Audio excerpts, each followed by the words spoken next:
Bonjour tout le monde et bienvenue sur ma chaîne Alizé Tarot Astro. On se retrouve aujourd'hui pour la guidance du mois de janvier 2021 pour les personnes qui sont nées sous le signe astrologique chinois du serpent. Alors pas de grande vidéo pour la nouvelle année, je me suis dit qu'on allait rester dans la logique des choses et attendre le nouvel an chinois. C'est dans pas très longtemps, donc ne vous inquiétez pas, ça retarde pas énormément les choses, mais ça me semblait être plus sensé par rapport à mon travail en général sur cette chaîne. Donc on continue presque comme d'habitude et on fait le mois de janvier. Presque comme d'habitude parce que j'ai décidé de changer un tout petit peu mon programme de tirage de cartes. Vous allez voir ça très vite, vous me direz ce que vous en pensez. Petit message habituel de début de vidéo pour les personnes qui tomberaient sur ma chaîne pour la première fois et qui ne connaissent pas leur signe astrologique chinois. Vous êtes concernés par le signe du serpent si vous êtes né en 1929, 1941, 1953, 1965, 1977, 1989, 2001 ou 2013. Tout ça, attention, à condition que vous ne soyez pas né en tout début d'année.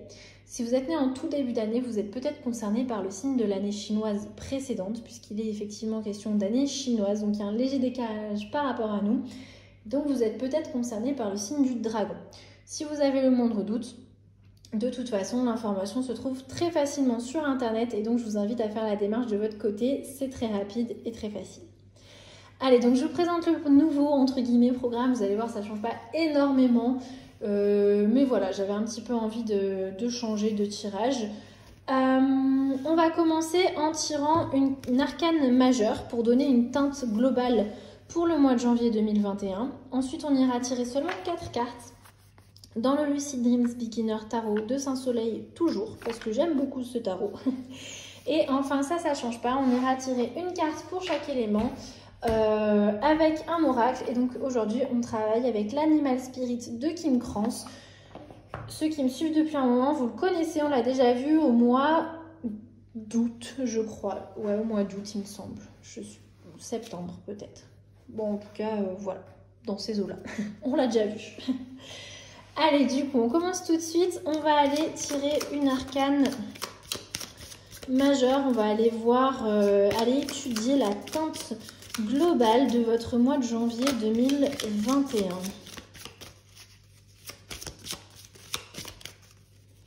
Je me concentre, je me concentre.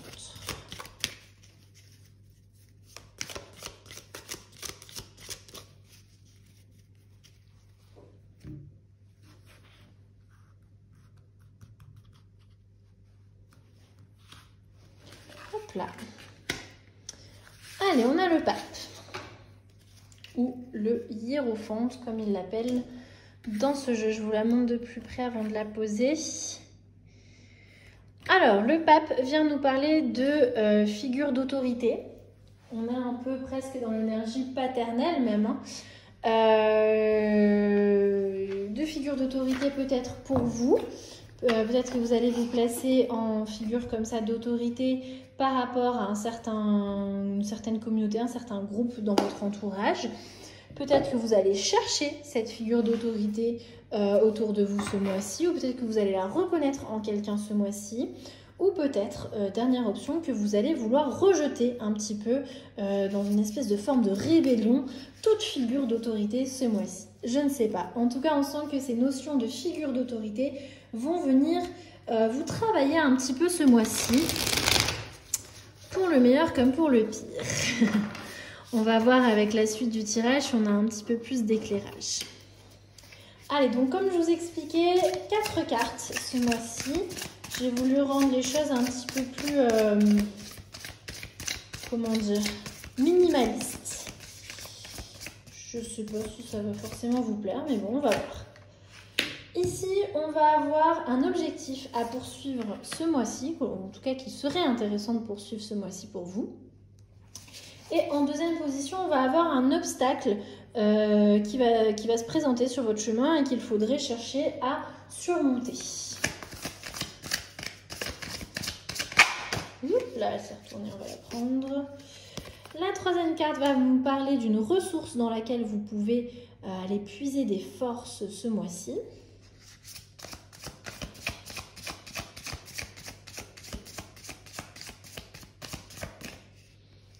enfin, la dernière carte qui me glisse des mains va venir nous parler d'un accomplissement pour vous ce mois-ci. Voilà, je fais tout bouger au passage, excusez-moi. Allez, on découvre ça ensemble tout de suite. Oui, je suis toujours aussi maniaque avec mes cartes, désolée. Alors, un objectif à poursuivre pour vous ce mois-ci. On a le roi de denier. Le roi de denier vient nous parler de se placer en tant que leader dans un certain sens. Donc on retrouve effectivement cette notion de figure d'autorité, peut-être pour vous du coup. Peut-être que c'est quelque chose, un objectif voilà, qu'il va falloir poursuivre ce mois-ci, d'aller vous placer un petit peu plus comme ça dans une figure d'autorité. Il est question de prospérité, hein. On est sur le plan matériel avec les deniers, on est sur de la sécurité, de l'abondance, de la protection même et une forme d'aisance comme ça. Alors le monde matériel, en plus comme c'est des deniers, on pense tout de suite à l'argent, mais ça peut être aussi une sécurité dans notre foyer. D'accord, ça peut être aussi une sécurité dans notre monde du travail, dans certains contrats qu'on a signé. Bon, je ne sais pas, on est sur un tirage général, mais je vous offre des petites pistes, d'accord? Quel est l'obstacle auquel vous allez devoir faire face ce mois-ci? On a l'as de bâton renversé. Alors l'as de bâton renversé vient nous parler d'une certaine forme de rejet. On a un départ qui a voulu être pris de votre part, mais en fait ça marche pas. C'est vraiment le faux départ. Quand on s'est lancé à fond la caisse et il y a l'arbitre qui arrive et fait oh, non, ça suffit, t'es pas parti à temps, tu recommences maintenant. T'étais pas prêt.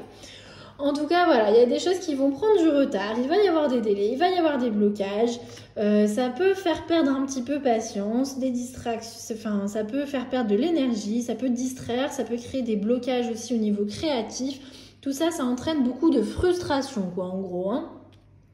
Ça va vraiment être votre obstacle ce mois-ci, cette notion d'être frustré parce que on avait commencé quelque chose et qu'on se retrouve un petit peu à devoir soit attendre, soit même recommencer quelque chose. Donc, c'est un peu saoulant, hein, on va pas se mentir. Du coup, où est-ce que vous allez pouvoir puiser des forces? Quelles vont être vos ressources ce mois-ci? On a l'ermite. L'ermite vient nous parler d'introspection, d'accord? D'aller vraiment chercher la réponse à l'intérieur de nous, de ne pas aller justement chercher à droite à gauche à ce que les gens viennent nous donner une réponse. Et donc effectivement ça fait du sens par rapport à ce pape, ce hiérophante. Effectivement on vous demande ce mois-ci d'être, je pense, vraiment dans cette vous-même, dans cette position-là et de ne pas aller chercher justement en quelqu'un d'autre cette position-là, d'aller trouver votre pape intérieur en fait, hein. Ce mois-ci, il est vraiment question pour vous d'avoir toutes les réponses à l'intérieur de vous et de ne pas chercher à attribuer à quelqu'un telle ou telle position d'autorité parce que vous avez tout ce qu'il faut, tous les outils à l'intérieur de vous. C'est vraiment votre ressource là avec l'ermite, c'est tout à l'intérieur de vous. On est même dans la solitude avec l'ermite, ça ne veut pas dire que vous allez être seul, ça veut dire que vous n'avez pas besoin des autres pour vous aider ce mois-ci, d'accord ? Vous avez besoin des autres pour peut-être plein d'autres choses, pour passer des bons moments et tout ça, mais pas pour chercher des réponses. Ça, vous avez tout ce qu'il faut en vous, toutes les ressources nécessaires, vous les avez. Et du coup, quel va être votre accomplissement ce mois-ci? Eh bien, on a le cavalier d'épée. Le cavalier d'épée nous parle d'être ambitieux, d'avoir une certaine forme de zèle au niveau intellectuel comme ça, puisque c'est une carte qui est très dynamique. On est sur un esprit très affûté avec le cavalier d'épée. Il est question d'être dosé, hein, d'oser de nouvelles choses, d'être concentré vers son but et d'être direct. Encore une fois, on est dans une notion comme ça d'une certaine position où on assume ses choix très clairement. On ne demande pas aux autres leur avis, on fonce. Avec le cavalier d'épée, d'accord? On est sûr de nos idées, de nos valeurs, de nos pensées et on fonce, on y va. Et on fonce vers un objectif, vraiment vers de l'ambition, vers de nouvelles choses, vers le succès. Donc si on reprend un petit peu tout ça, on voit que pour vous ce mois-ci, ça va vraiment être un mois où on vous encourage à aller prendre de l'autorité. Hein, il est vraiment notion d'aller asseoir son autorité ce mois-ci pour vous, les serpents. Vous pouvez, votre objectif à suivre, c'est vraiment justement d'aller vers cette position d'autorité qui va vous permettre d'avoir un rôle comme ça très patriarcal dans un certain sens, c'est-à-dire que les gens pourront compter sur vous, vous saurez de vous émanera un certain sentiment de sécurité, de prospérité, et du coup ça va vous donner une certaine position de guide. Et allez-y faire cette position, vraiment c'est un super objectif à poursuivre pour vous ce mois-ci, on vous y encourage. On sent qu'effectivement, d'un point de vue très pratique, il y a des choses qui vont bloquer, que c'est pas de votre faute, mais il va y avoir des délais, il va y avoir des blocages, il va y avoir des faux départs, il va peut-être falloir reprendre certaines choses au début, ça va être énervant, ça va être frustrant, vraiment on sent que ça va vous saouler, mais vous avez tout ce qu'il faut en vous. Et vraiment, votre accomplissement du mois, c'est justement d'aller se diriger vers cette position de quelqu'un qui n'a pas besoin des autres, qui a toutes les ressources nécessaires en lui et qui assoit son autorité encore une fois. Donc voilà, le thème global est assez clair pour vous ce mois-ci, les serpents. Je remonte tout ça et on va passer au tirage des cartes oracle. Allez, je refais comme d'habitude mon petit speech avant de commencer. Je suis désolée s'il y en a que ça saoule, ceux qui ont l'habitude de voir mes vidéos. Mais bon, pour les autres, je trouve ça important d'expliquer quand même. Donc, carte oracle, éléments, qu'est-ce que c'est que cette histoire? En astrologie chinoise, on a 12 signes qui reviennent, donc une fois, enfin, chaque année, quoi, en gros, et 5 éléments. Chaque élément va revenir dans un signe par cycle de 60 ans. Donc, selon quand vous êtes né, vous pouvez très bien être serpent de terre, de feu, de bois, d'or ou d'eau. Ça dépend de l'année à laquelle vous êtes né, encore une fois. Donc, je vais aller tirer une carte pour chaque élément. Avant chaque carte, avant chaque élément, je préciserai les années qui sont concernées. Mais encore une fois, gardez bien en tête qu'il s'agit des années chinoises. Donc, si vous n'êtes pas sûr, allez vérifier sur Internet. Comme d'habitude, je commente un petit peu moins les cartes oracle, puisque contrairement au tarot, qui est un outil qui est très codifié, l'oracle demande beaucoup plus de faire appel à ses propres ressentis, et ça ne veut pas dire que c'est un outil moins intéressant, ça veut juste dire que dans un tirage général, ce qui est le cas aujourd'hui, je ne voudrais pas trop vous influencer avec ma propre vision des choses, parce que c'est inévitable. Et je voudrais vous laisser un petit peu plus de place, du coup, pour vos propres ressentis. Voilà, on travaille donc comme je disais avec l'animal spirit de Kim Krans et on commence avec les serpents de terre et donc il va s'agir des personnes qui sont nées en 1929 ou 1989.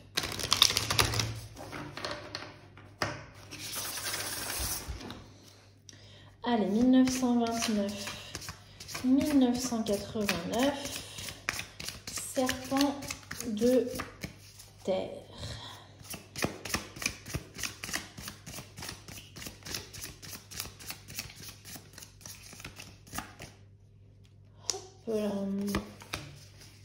Allez, on a le loup qui est déjà ressorti un peu plus tôt dans les tirages. Je regarde dans le livre, hein, je suis pas de vous le cacher, hein, c'est juste que il est plus proche de moi parce que si je lis comme ça devant la caméra, j'ai un peu du mal. Mais je le cache pas, hein, je connais pas toutes les cartes par cœur et je regarde dans le livre. Alors, du coup, le loup qu'ils ont lié à l'élément du feu, où est-ce qu'il se cache? Déjà, en attendant de trouver la page, je peux déjà vous dire que le loup, c'est quand même un animal qui est très lié à la notion de meute, de communauté, d'être... Pardon, il n'est pas lié au feu, il est lié à la terre. Forcément, je ne cherchais pas au bon endroit. Avec ces espèces de flammes là derrière, je me fais avoir à chaque fois. Je disais donc qu'il est lié à des notions de meute, de communauté, de prendre soin des siens, de son pack, de sa meute. Le loup est un animal qui a des choses à transmettre et qui veut les transmettre avec une idée de vouloir rendre le monde meilleur. On est un peu dans ces énergies, si on comparait à l'astrologie occidentale, on est un peu dans les énergies de la Vierge qui aimerait bien changer tout le monde et qui du coup aime prendre ce rôle un petit peu d'enseignant, de guide, de mentor en exposant ses propres valeurs et en espérant que ça va inspirer les autres. Le loup est vraiment là-dedans, il est question voilà, d'aller transmettre des valeurs qui vous sont importantes autour de vous dans une notion comme ça, d'essayer à faire évoluer un petit peu votre entourage. Faites attention cependant à ne pas tomber dans un certain manque de tolérance, à bien garder l'esprit ouvert et à bien garder en tête que chacun possède son libre arbitre et que vous ne pouvez pas changer tout le monde. D'accord ? Ne tombez pas dans le jugement et la domination.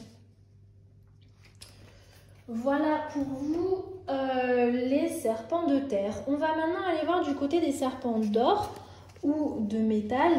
Et donc il va s'agir des personnes qui sont nées en 1941 ou 2001. Donc or et métal, c'est la même chose. Hein. C'est juste que c'est deux appellations qu'on peut trouver, mais qui sont le même concept. Donc, serpent d'or ou de métal, 1941 ou 2001. On a le crocodile, décidément, ce sont que des cartes qui reviennent beaucoup. Alors, on passe du coup cette fois-ci sur des énergies de l'eau. Le crocodile vient nous parler, à l'image de l'ermite, d'aller faire une retraite, d'accord? Ça ne veut pas dire rester là les bras croisés en attendant que tout passe, que quand vous vous réveillez, tout aille mieux et que vous avez eu besoin de rien faire, que vous ayez eu besoin de rien faire. Non, il est vraiment question d'aller retourner dans l'eau pour se sentir un petit peu plus connecté à ses émotions, à son intuition, à sa sagesse, et d'attendre d'avoir repris des forces et d'avoir pris le temps d'observer les choses pour que justement votre prochaine action soit éclairée justement par votre sagesse et soit alimentée par des forces comme ça que vous pouvez avoir repris pendant un certain temps d'attente. Donc on est effectivement en lien avec les énergies de l'ermite qui nous parlait d'une retraite et d'aller chercher à observer les choses avec plus vraiment sous notre propre œil, en suivant notre intuition. On est aussi dans un certain sens en lien avec l'énergie du pendu qui vient nous dire prends du recul un peu sur la situation. N'agis pas avec impatience et avec impulsivité. Prends le temps de bien réfléchir à ce que tu vas faire et ça vaudra plus le coup sur le long terme. Donc voilà pour vous les serpents d'or ou de métal. On va maintenant passer aux serpents d'eau. Et donc, il s'agit des personnes qui sont nées en 1953 ou 2013.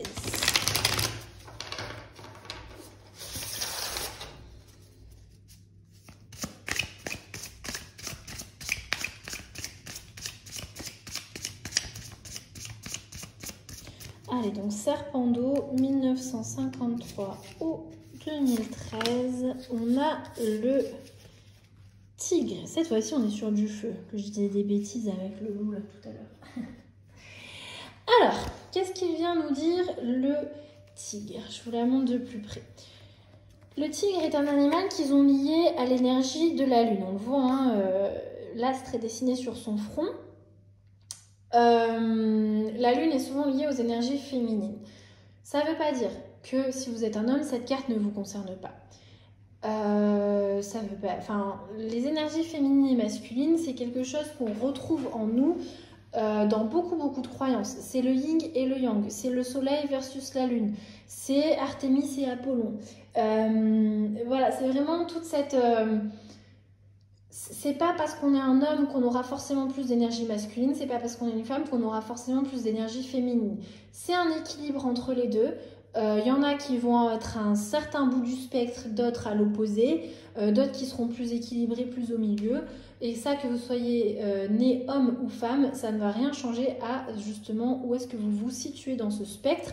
Et peut-être même qu'au cours de votre vie, ça peut évoluer. Voilà, parenthèse fermée. En tout cas, le tigre vient nous parler du coup de ces énergies féminines à accueillir. C'est peut-être pas évident pour certains d'entre vous, les serpents d'eau.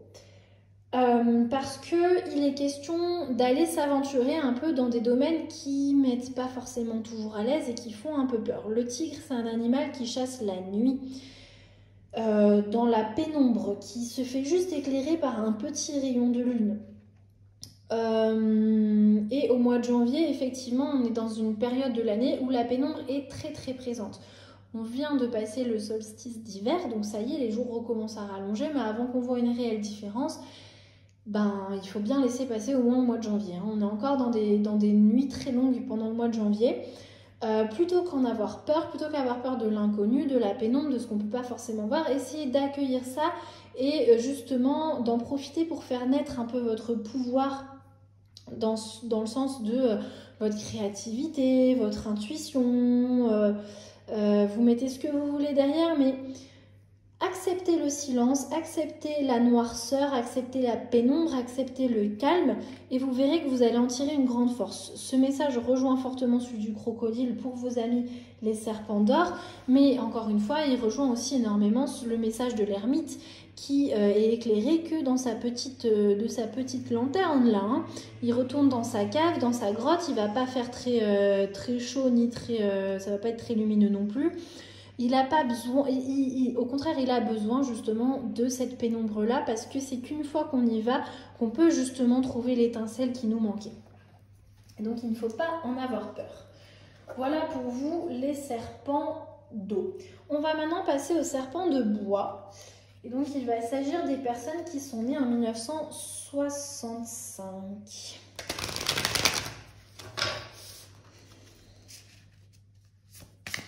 Allez, 1965, serpent de bois. On a un vautour. Il ressort pas souvent celui-là. Allez, voyons voir son message. Alors, on est cette fois-ci, comme ça, un oiseau, ça paraît logique, dans l'élément de l'air. Le vautour, je vous le montre de plus près. Elle est assez belle cette carte. Bon, elles sont toutes très belles en vrai, mais je sais pas, je la trouve plutôt cool. Alors, on est sur une créature qui est souvent très très mal comprise, mal aimée, comme dirait Claude François, notre clo-clo international. Parce que c'est une créature qui est vraiment au cœur de notre écosystème, puisqu'elle prévient la prolifération, enfin elle empêche la prolifération de certaines maladies, comme beaucoup d'animaux, ça y est, je trouve plus le mot, qui mangent des... Comme beaucoup d'animaux charognards, voilà. Comme beaucoup de charognards, le fait de manger les cadavres peut être très impressionnant, très dégoûtant, très déroutant, très effrayant, ce que vous voulez pour nous, de notre point de vue, mais en fait, c'est essentiel à l'équilibre de notre écosystème. Tout ça pour dire que le vautour, il fait le travail, il met les mains à la pâte, il met les mains dans la boue, il n'hésite pas à se salir pour justement aller nettoyer un petit peu ce qui dégoûterait un peu les autres. Et du coup, cette carte, elle apparaît quand il y a une situation qui a besoin d'être purifiée, qui a besoin d'être rééquilibrée, parce que on peut penser que ça, c'était... qu'on a fait une erreur ou qu'il y a une tragédie qui a survécu dans notre vie. Et en fait, le vautour vient nous faire réaliser que c'était peut-être une bénédiction déguisée, ce qui a pu se passer. Il est question vraiment d'aller purifier quelque chose pour rétablir l'équilibre, d'aller clarifier, d'aller révéler une certaine forme de sagesse. Le vautour vient vraiment nous rassurer par rapport à cet as de bâton inversé, qui vient un petit peu réveiller des choses en nous qui nous énervent. Et comme on a vu qu'il était quand même très souvent question de se mettre en retrait, de prendre le temps de faire de l'introspection, c'est pas plus mal en fait. Hein. Le vautour, il nous dit, ça a l'air d'être la cata comme ça, mais promis, pas tant que ça, tu vas voir, ça va te faire du bien. En tout cas, il est question de réévaluer comme ça certaines choses de notre vie qui nous paraissaient très négatives pour pouvoir en tirer du bon. Voilà pour vous les serpents de bois. On va terminer ce tirage avec les serpents de terre qui sont nés en 1977. Allez, donc 1977, serpent de feu, pardon, pourquoi j'ai dit terre? Serpent de feu 1977, je dis des bêtises. Hop là, on a un gagnant. Allez, on reste dans quelque chose d'aérien avec ce joli petit papillon. Alors on est sur des énergies très différentes, hein. On le voit rien qu'à l'esthétique de la carte, c'est très différent du vautour. Le papillon vient nous parler de transformation et de grands changements. On est dans une période de transition quand le papillon apparaît, peut-être en rapport au domaine émotionnel, puisque l'auteur de ce livre associe l'élément de l'air à l'émotionnel, au cœur. C'est sa vision des choses, peut-être que ce n'est pas la vôtre, mais voilà, je le dis, vous en faites ce que vous voulez. En tout cas, il est question d'une transition qui ne va pas forcément être très confortable sur le coup, mais on vous demande d'être très patient et de prendre votre mal aux patience, de ne pas être dans des énergies où on peut être aigri et on râle beaucoup parce que ça ne se passe pas comme on veut. Clin d'œil à l'as de bâton, là, hein, qu'on a vu que vraiment ça allait vous rendre bougon. Le papillon vient vous inviter à prendre votre mal en patience, à aller puiser dans cette énergie de l'ermite et d'être très très patient parce que y a quelque chose qui va venir autour de vous vraiment comme un cocon et qui va vous faire du bien. On vous encourage avec la carte du papillon à mettre en place une routine saine. Ça peut être de méditer tous les jours, de faire 5 minutes de yoga le matin, de prendre les escaliers et pas l'ascenseur, je sais pas, ça peut être des petites choses comme ça vraiment, mais de mettre peut-être en place une routine saine pour vous aider comme ça à prendre votre mal en patience et à être un petit peu plus équilibré. C'est là-dessus que l'on va conclure donc le tirage pour les personnes nées sous le signe astrologique chinois du serpent. J'espère que ça vous aura plu, que ça vous aura intéressé. N'hésitez pas à me donner des retours par rapport à ce nouveau format. C'est pas dit que je continue comme ça le mois prochain. C'était un essai comme ça, donc n'hésitez pas à me faire des retours à ce niveau-là. Je vous souhaite une très belle année 2021. C'est pas parce que je fais pas de tirage de nouvelle année tout de suite que je peux pas vous le souhaiter. Et je tenais à vous remercier parce que quand j'ai commencé cette chaîne cette année, enfin en 2020 du coup, vu que là je filme en 2020, je pensais qu'on allait être genre 2, que ça allait être un peu un gros flop. Et même si on n'est pas beaucoup, à l'heure où je filme, on est 24. Et 24, c'est 12 fois plus que ce que je pensais qu'on allait être. Donc je vous fais 12 énormes merci. Si vous souhaitez faire connaître ma chaîne et encourager mon travail, n'hésitez pas à liker, à commenter, à partager, à parler de cette chaîne autour de vous. Et moi, je vous dis à très bientôt. Salut!